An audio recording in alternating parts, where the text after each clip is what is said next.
ఆలోచనలో ఉన్నటువంటి పిల్లల ఈ రాత్రికాల సమయంలో కొన్ని మాటలతో మనము సరి చేసుకునే విధానంలో దేవుని వాక్యంతో కట్టబడుతూ దిగబడుతూ మనం సరి చేసుకున్నామండి.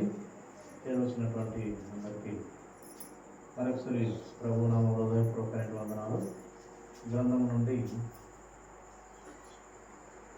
50 కీర్తనలు 68వ అధ్యాయం 5వ వచనం మరొకసారి చదివినట్లయితే మంచిది.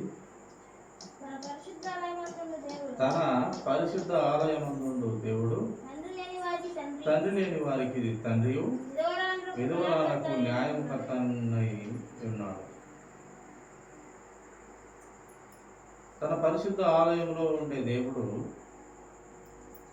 ఆయన ఏమై ఉన్నాడు, ఏ ఆలోచన ఉన్నాడు చూడండి. తండ్రి లేని వారికి తండ్రిగా, విధవరాలకు న్యాయకర్తగా ఆయన మనకు లేఖన భాగంలో ఆగపడుతూ ఉన్నాడు. ప్రియులారా, తండ్రి లేని వారికి, ఏ దిక్కు లేని వారికి దేవుడే దిక్కు అని లోక సామెత ప్రకారంగా తండ్రి లేని వారికి తల్లి, తండ్రి, తల్లి లేని వారికి తల్లి, ఎవరు ఏ దిక్కు లేని వారికి ఆయనే దిక్కుగా, అన్ని దిక్కులుగా మనకు మన ప్రభువు వారు కనపడతారు. కనుక ఆయన న్యాయకర్త అయి ఏ దిక్కు లేని వారికి దిక్కుగా ఆయన మనకు కనపడుతూ ఉన్నాడు. పిల్లలు, అదే కీర్తనల గ్రంథము 146వ అధ్యాయము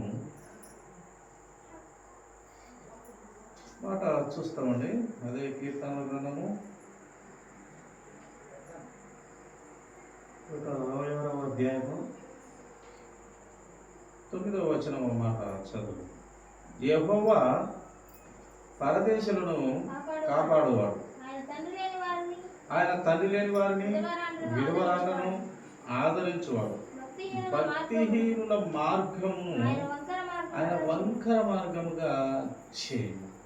చూడండి, ఇక్కడ కూడా లేఖన భాగంలో కూడా ఏ దిక్కు లేని వారికి దిక్కు ఆయన. ఒక్కొక్కసారి మనము లోకంలో గమనించుతూ ఉంటాము, అందరూ ఉండి కూడా దిక్కు లేనటువంటి పరిస్థితులుగా మనకు చూస్తూ ఉంటాం. అందరూ ఉంటారు పాపం, కానీ ఎవరు లేని ఒంటరితనంతో అనుభవిస్తూ బాధపడుతూ ఉంటారు. కానీ ఏం పర్వాలేదు, ఏ దిక్కు మనం వదిలేసినా దేవుని దిక్కు మనకు ఒకటి కరెక్ట్గా ఉండాలి. ఏ దిక్కు పోయినా పర్వాలేదు, దేవుని దిక్కు ఉంటే మనం ఎక్కడున్నా కూడా మన జీవితాలు బాగుంటాయి. అయితే దేవునికి ప్రతి వాక్య భాగం, ప్రతి వాక్యంతో ఆయనను అర్థం చేసుకుంటూ ఆయన ఆజ్ఞలకు లోబడుతూ వెళ్ళినట్లయితే మనకు అన్ని దిక్కులుగా దేవుడు మనల్ని కాపాడుతూ వస్తాడు. పిల్లలు, ముఖ్యంగా ఆయన తల్లిదండ్రి లేని వారికి, విధవరాలకు ఆదరించే దేవుడుగా మనకు కనపడతాడు. కానీ భక్తిహీనులు మనకు దేవుడు అసహించుకుంటాడు. భక్తిహీనులను అంటే వీరికి దేవుని శక్తి అంతా తెలుసు, అయినప్పటికీ భక్తిహీనతలో ఉంటాడు. అంటే దేవుడు ఏమై ఉన్న దేవుడు అంతా తెలుసు. ఈ లోకంలో అపవాది లక్షణములన్నీ తెలుసు, దేవుని లక్షణాలన్నీ తెలుసు. కానీ అపవాది గాని జీవితంతోనే కొనసాగుతూ ఉంటారు. అంటే తెగింపైన మనసు ఇంకా రాకుండా ఉండి భక్తిహీనతలోనే ఉంటారు. ఆ భక్తిహీనత దేవునికి అసహ్యంగా, నచ్చనటువంటి మార్గంగా మనకు గ్రంథము తెలియపరుస్తుంది. భక్తిహీనుల మార్గమును ఆయన వంకరగా చేసే పరిస్థితి మనకు లేఖనం మనకు చూపిస్తూ ఉంది. ఈ వంకర మార్గములుగా మనము ఉండకుండా స్ట్రైట్ చక్కని మార్గంలో మనము నడవాలంటే దేవుని భయం కలిగి మనము బ్రతకాలి. దేవుని వాక్యముతో కట్టబడాలి. దేవుని చిత్తములో నడిస్తే మనకు మంచిది. కనుక మన యేసుక్రీస్తు ప్రభువారు ఆయన పరదేశులను కాపాడువాడు, అంటే ఒక ఊరు నుండి ఇంకొక ఊరికి, ఆ ఊరైతే వారిది కాదు, కానీ అలాంటి వారి మీద ఎక్కువ కృప కలిగిన దేవుడు మన యేసుక్రీస్తు ప్రభువు. పరదేశులు, ఈ లోకము ఈ యొక్క ఊరు వారిది కాదు, పరదేశులుగా వచ్చింటారు. అలాంటి వారిని దేవుడు కూడా తెలియపరుస్తున్నాడు. అలాంటి వారికి ఆశ్రయం ఇచ్చి మంచి చేస్తే అది దేవుని నుండి దేవునికి చేసినంత పని. పేదలకు అప్పించువాడు, లేక బీదలను ప్రతి విషయంలో ఆదుకునేవాడు దేవునికి అప్పించువాడు అంట. దేవునికి అప్పించువాడు అంటే ఏది ఏమైనప్పటికీ కరుణ దయ కలిగి ఉండుట మంచిది. ఒక విధవరాల పట్ల కానివ్వండి, తల్లిదండ్రులు లేని వారి పట్ల కానివ్వండి, అలాగే ఈ పరదేశులు పట్ల కానివ్వండి, ఏ దిక్కు లేని వారి పట్ల కానివ్వండి, ఇలాంటి వారి పట్ల మనము మంచి ఆలోచన కలిగి ఉండి వారికి సహాయం చేసే ఆలోచన ఉంటే దేవుడు నాకు అప్పించినంతటి వారు మీరు అని మనకు లేఖనం కూడా మనకు అలాంటి ఆలోచన తెలియపరుస్తూ ఉంది ప్రియుల. చూడండి, ఇంకా ఆయన ఎలాంటి వారి మీద ఆయన ఎంత దయ కృప కనికరములు చూపిస్తున్నాడో మనము కొన్ని భాగాలు మనము పరిశీలిద్దామండి. కీర్తనల గ్రంథము 35వ అధ్యాయము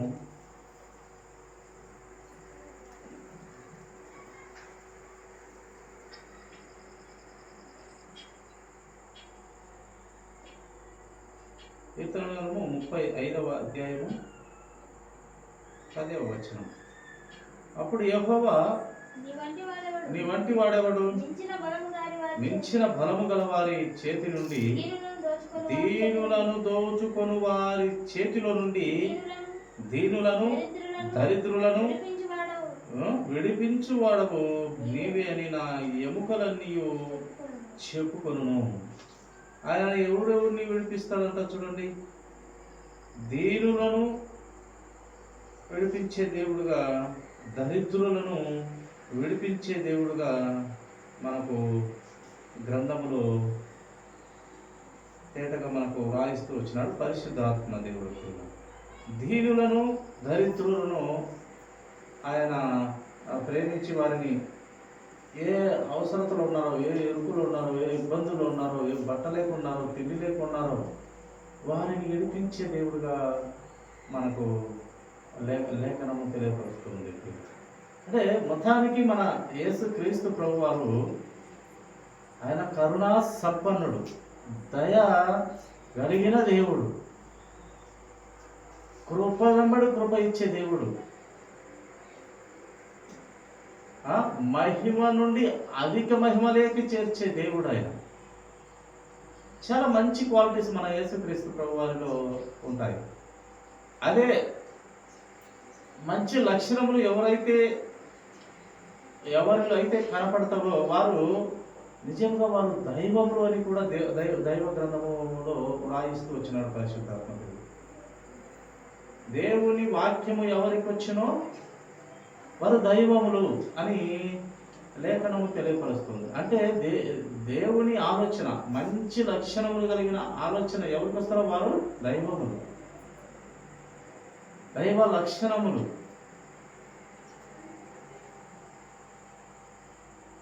అని మనకు తెలియపరుస్తుంది.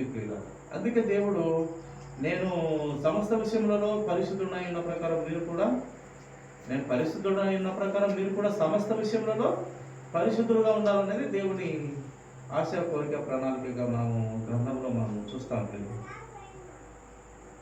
కనుక ఇంకా ఆయన చూడండి ఎలాంటి వారి పట్ల ఆయన దయ, కరుణ, కృప కలిగి ఉంటాడో చూస్తాము. అదే కీర్తనల గ్రంథము 146వ అధ్యాయము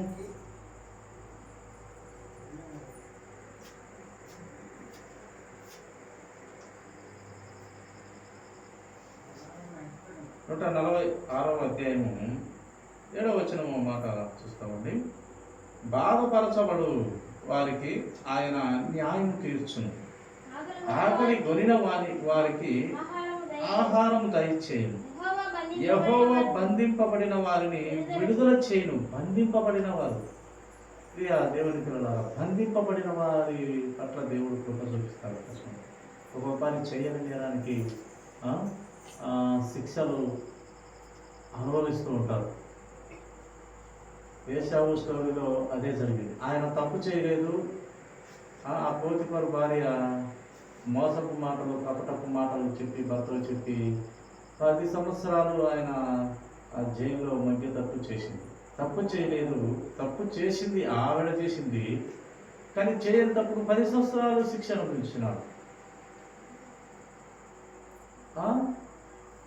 ఎన్ని సంవత్సరాలు ఓపికగా ఉన్నాడో చూడండి.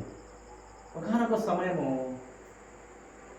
ఆ యొక్క శిక్ష నుండి బయట వేసి అదే దేశానికి ప్రధానమంత్రి అంతటోనిగా దేవుడు అభివృద్ధిలో ఆశీర్వదించినాడు. అదే ఆ యొక్క పోతిఫరు అతని నిజాయితీ గురించి తర్వాత తెలుసుకొని, నా తర్వాత నీవే, రాజు తర్వాత నీవే అంతా నడిపించు అనే స్థాయిలోకి హెచ్చింపబడేలా దేవుడు కృప చూపెట్టాడు. అంటే ఓపిక కలిగి ఉన్నాడు. మరి 10 సంవత్సరాల్లో మరి ఏ రోజు ప్రభువుని నిందించలేదు, అడగలేదు కూడా. ఏది ప్రభు, నేను చేయని తప్పు ఇలా అనుభవిస్తాను. కానీ ఒకనొక సమయము, తగిన సమయంలో హెచ్చిస్తాడు దేవుడు. ఓపికతో కనిపెట్టుకొని ఉండాలి. అలాగా దేవుడు బంధింపబడిన వారిని విడిపించే దేవుడుగా మనకు దైవ గ్రంథంలో వ్రాయిస్తూ వచ్చినాడు ప్రియుల. అలాగే బాధపడు వారికి న్యాయం చేసే దేవుడు. ఆ పాపం ఆ యొక్క యేషోవు ఇన్ని సంవత్సరాలు ఉన్నందుకు ఎంత బాధపడింటాడు. కానీ ఆయనకు నిదానంగా దేవుడు న్యాయం చేసి ఆ దేశానికి రాజు అంతటోనిగా, ప్రధాన మంత్రిగా, రాజు తర్వాత అంతటోనిగా దేవుడు ఆశీర్వదిస్తూ దీవిస్తూ వచ్చినాడు. కనుక అలాగే ఇప్పుడు బంధింపబడిన వారిని దేవుడు విడుదల చేస్తాడు. అలాగే పాపపు బంధకాలలో ఉన్న వారిని కూడా దేవుడు విడుదల చేస్తాడు.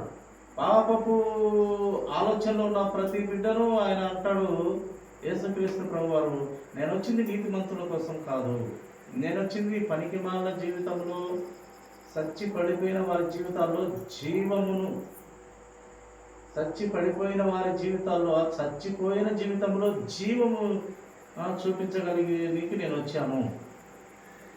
అందుకే ఆయన ఆ పాపను రక్షించడానికి వచ్చాను. నేను నీతిమంతుని పిలువరాలేదు, నీతిమంతుని పిలువనికి నేను రాలేదు. వాడు నీతిమంతుడు ఎలాగో నా బిడ్డే, నా బిడ్డ కానివాడు నా బిడ్డ అవ్వాలి. ఆ పాపంలో చచ్చిపోయిన వాడు పాపము నుండి విజయం పొందుకోవాలి, జయం పొందుకోవాలి. అపవాది గారిని తరిమి కొట్టి క్రీస్తు దగ్గరకు వచ్చి ఆ వెలుగులో తమ బ్రతుకును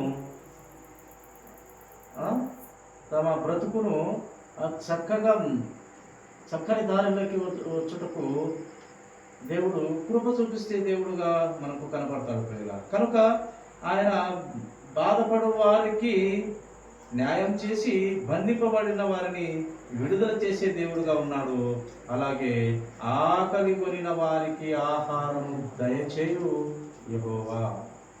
ఆకలి కొనిన వారికి ఆహారం దయచేసే దేవుడుగా మనకు గ్రంథంలో చూడండి కనపడతాడు. ఎన్ని ఆయనలో చూడండి మంచి లక్షణములు ఆయనలో.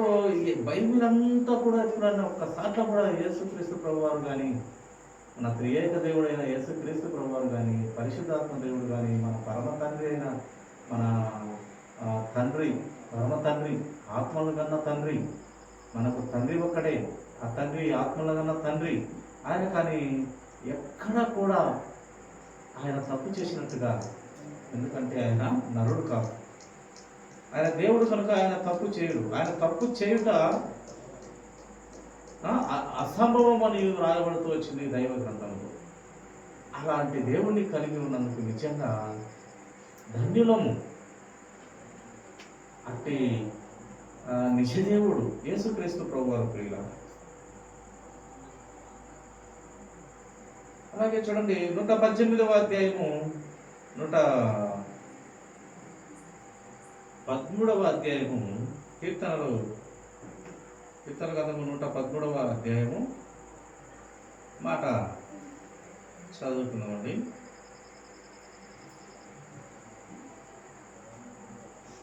8వ వచనం. ఆయన నేల నుండి దరిద్రులను లేవనెత్తువాడు, పెంట కుప్ప మీద నుండి బీదలను పైకెత్తువాడు. దరిద్రులను నేల నుండి పైకెత్తాడు, పెంట కుప్పల మీద ఉన్న బీదలను పైకెత్తి జీవితాన్ని సెటిల్ చేసేస్తాడు ఆయన. అందుకే మనకి లోకంలో మనం చూస్తాం, కొన్ని రోజులు వెన్నెల, కొన్ని రోజులు అమావాస్యగా, మబ్బుగా, చీకటిగా, కొన్ని రోజులు చీకటి, కొన్ని రోజులు వెలుగు అన్నట్టుగా ఉంటుంది. ఆ మనిషి జీవితంలో కూడా మనకు అన్ని పరిచయం చేయడానికి కొన్ని రోజులు సంతోషము, కొన్ని రోజులు దుఃఖము, కొన్ని రోజులు వెలుగు సంబంధమైన జీవితంగా, కొన్ని రోజులు చీకటి సంబంధమైన జీవితంగా అన్ని పరిచయం చేసి మొత్తానికి సత్యంలో నడవమని దేవుని వాక్యం మనకు తెలియపరుస్తూ ఉంటుంది. కనుక ఆయన ముఖ్యంగా దరిద్రులను లేవనెత్తి ఆయన బీదలను పైకెత్తే దేవుడుగా ఉంటున్నాడు. బీదలను పైకెత్తే దేవుడుగా ఉంటున్నాడు. ధనవంతుల గురించి ఏం చెప్తూ వచ్చినాడు మన ప్రభువు? ధనవంతుడు ఎంత మాత్రం పరలోక రాజ్యంలో చేరుట అసంభవము. ఒక సూది బెజ్యంలో ఒంటైన దూరి అవతలికి వస్తుంది, కానీ ఒక సూది రంధ్రంలో, ఒక సూదికుండే ఆ యొక్క రంధ్రములో ఒంటైన దూరి అవతలికి ఈజీగా వెళ్తుంది, కానీ ఒక ధనవంతుడు మటుకు పరలోక రాజ్యంలో చేరుట దుర్లభము, అసంభవము అన్నాడు. అంటే ధనవంతుడి గురించి అంత నెగిటివ్ ఆలోచన ఉంది మన ప్రభువుకి. అంటే అంత ధనమును ప్రేమిస్తారు, వారు సామాన్యంగా మారరు, వారి బ్రతుకంతా ఈ లోకపు సంబంధమైన ఆలోచనగానే ఉంటుంది అనేది దేవుని ప్రణాళికలో ఆలోచన ప్రియ. కానీ బీదవాని గురించి దేవుని ఆలోచన చాలా అద్భుతంగా ఉంది. పేదవాని పట్ల ఆయన కృప చూపే దేవుడుగా, ఆదరించే దేవుడుగా, దయ చూపించే దేవుడుగా, లేవనెత్తే దేవుడుగా, పెంట కుప్పల నుండి మంచి స్థితిలోకి లేవనెత్తే దేవుడుగా, అడుపు తినేవానిగా పెట్టకుండా మంచి స్థితిలోనే పెడతానని వాగ్దానం ఇచ్చిన దేవుడుగా, చాలా రకాలుగా పేదల పట్ల కృప కలిగి ఉన్నాడు దేవుడు. కనుక ఆయన దరిద్రులను పేదలను లేవనెత్తి దేవుడు. అదే కీర్తన గ్రంథం 69వ అధ్యాయం ముగించుకున్నాము. కీర్తన గ్రంథం 69వ అధ్యాయము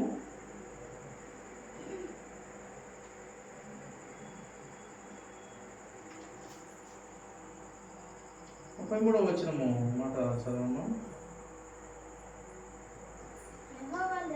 యెహోవా దరిద్రుల మొర ఆలకించువాడు, ఖైదులో నుంచబడిన తన వారిని ఆయన తృణీకరించువాడు కాడు.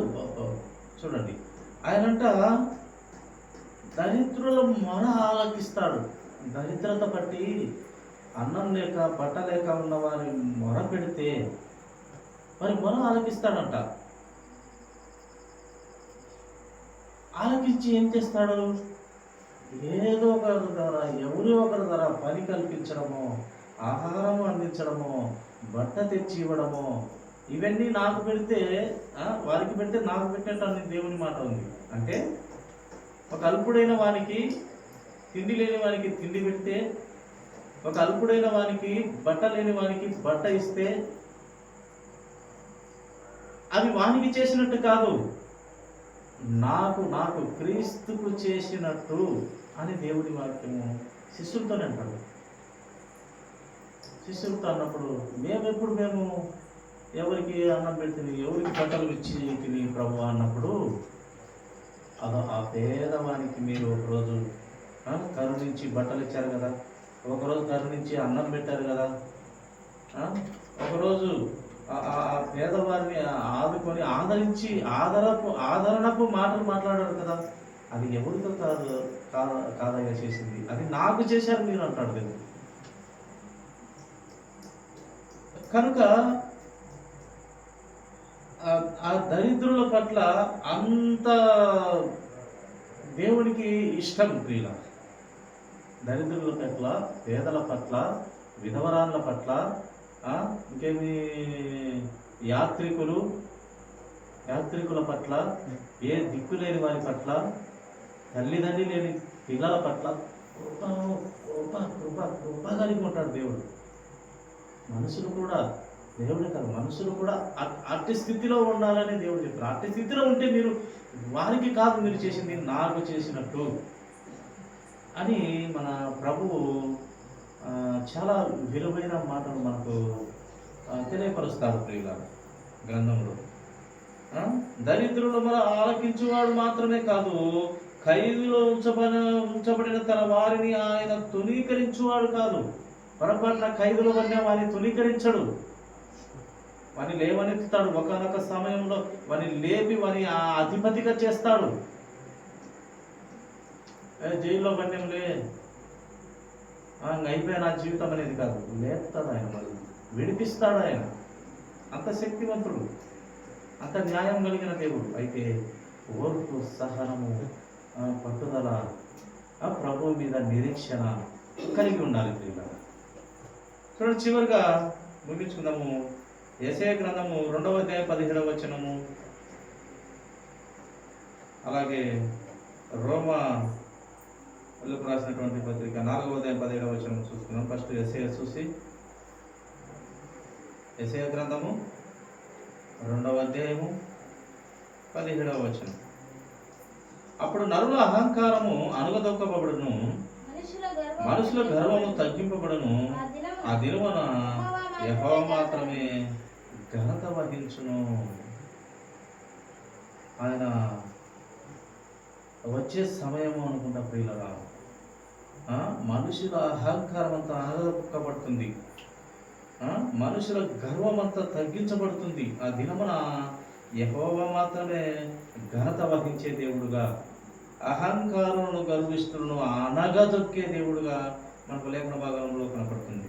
రోమా 4:17 చదువు చివరి మాటగా.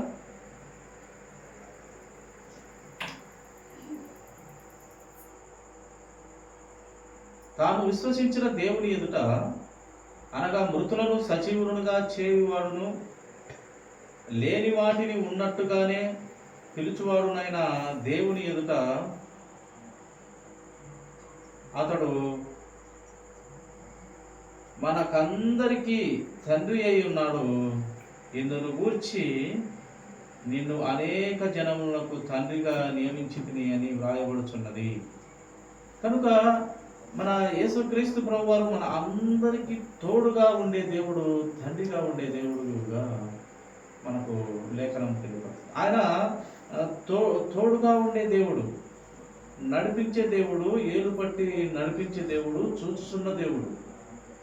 అహంకారుల గర్వం పట్టిన వారిని గద్దెదించే దేవుడుగా మనం చూస్తాం కదా.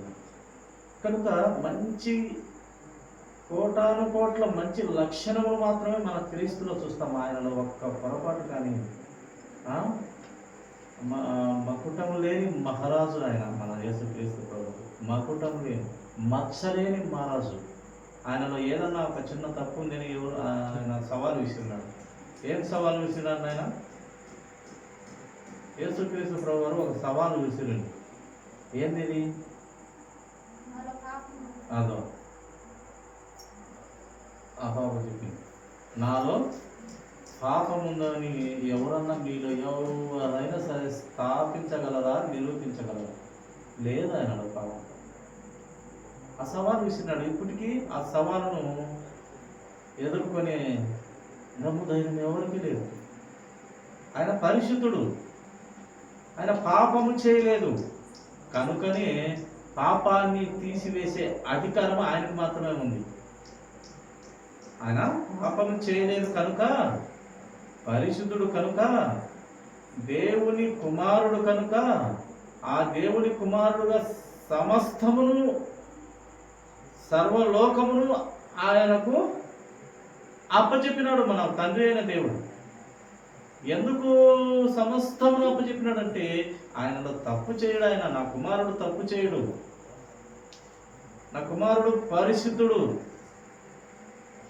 తప్పుకు అవకాశమే లేదు. ఆయన బ్లడ్లోనే తప్పు చేసే స్వభావం లక్షణం లేదు కనుక ఆ పాపాన్ని తీసివేసే అధికారం కూడా మన తండ్రికి కూడా లేదంట. నిజంగా అంటే యేసుక్రీస్తును కన్నా తండ్రికి కూడా పాపాన్ని తీసివేసే అధికారము ఆయనకు కూడా లేదు. కానీ మన యేసుక్రీస్తు ప్రభు వారికి ఆ అధికారము తండ్రి ఇచ్చినాడు.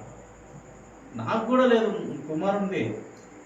కుమారుని ద్వారానే నా దగ్గరికి రావాలి. లేదు వేరే షార్ట్కట్, వేరే రూటు, వేరే మార్గం లేదు. ఆయనే మార్గం, సత్యం, జీవం. ఆయన ద్వారానే మనము వెళ్ళాలి కూడా. ఆ తండ్రి ఉండే చోటు, ఆ ప్లేసు ఆయన మాత్రమే చూసినాడు, ఇంకెవరు చూడలేదు. కనీసము దేవదూతలకు కూడా తెలియదు ఆయన వచ్చే రాకడ కానివ్వండి, ఆ పరలోక రాజ్యము.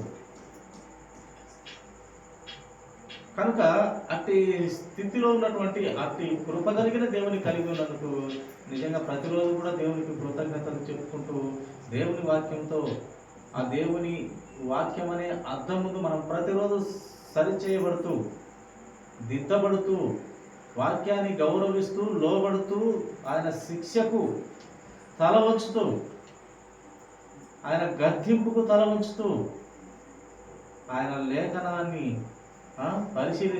పరిశీలించుతూ, గమనించుతూ, లోబడుతూ, వాక్య ప్రకారంగా బ్రతికినట్లయితే మనకు ఇన్ని దీవెనలు భూమి మీద ఉన్నాయి, పరలోక రాజ్యంలో ఇంకా ఎక్కువ ఉన్నాయి.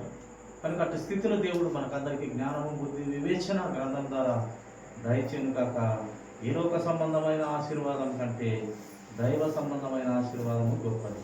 అందుకే మొదటిగా నా నీతిని, నా రాజ్యమును వెతకండి. మీరు మొదటిగా ఈ లోకంలో పుట్టించినందుకు మీరు ఇదో ఈ చదువు కాదు, ఇదో ఈ ఆస్తి కాదు, ఇదో ఈ సంసారం కాదు, ఈ యొక్క భార్య, పిల్లలు, అంతస్తు, ఆస్తి, భూములు ఇవి కాదు. కానీ మొట్టమొదటిగా నా నీతి, నా రాజ్యం వెతకండి అన్న ప్రభు మాటలు మనం గుర్తు చేసుకొని అట్టి స్థితిలో ఆ నీతి, ఆ రాజ్యంలో మనము ఆలోచింపజేసే జ్ఞానము, ఆత్మీయ మనసు దేవుడు అందరికీ దయచేయను గాక. కొద్ది మాటలు దేవుడు దీవించును గాక. తల వంచినట్లయితే చిన్న ప్రార్థన. మహకృప కలిగిన దేవా స్తోత్రాలు.